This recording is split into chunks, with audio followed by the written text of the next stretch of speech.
పౌరుషాల పురిటి గడ్డ పల్నాడు. 900 ఏళ్ల ఘన చరిత్ర కలిగిన ప్రాంతం మన పల్నాడు. మాచర్ల రాజధానిగా పల్నాడును అనుగురాజు పాలించేవారు. పెద్ద భార్య కుమారుడైన మలిదేవుడు, చిన్న భార్య కుమారుడైన నలగామరాజు మధ్య రాజ్యాధికారం కోసం ఘర్షణ చెలరేగింది. దీంతో వీరు రాజ్యాన్ని పంచుకుని మాచర్ల రాజధానిగా మలిదేవుడు, గురజాల రాజధానిగా నలగామరాజు పరిపాలన కొనసాగించారు.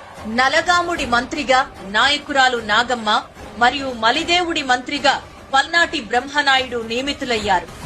కారంపూడిలో బ్రహ్మనాయుడు నాగమ్మ యుద్ధం ఒక చారిత్రాత్మక ఘట్టం. ఈ పల్నాటి యుద్ధంలో వీరమరణం పొందిన అమరవీరులను గుర్తు చేసుకుంటూ ఏటా ఆరాధన ఉత్సవాలు అంగరంగ వైభవంగా జరుపుకుంటున్నాం. అన్యాయాన్ని ఎదిరించడం కోసం పోరాడి పలనాటి గడ్డ మీద యుద్ధంలో మరణిస్తే వీర స్వర్గానికి చేరుకోవడమే విజయమని భావించి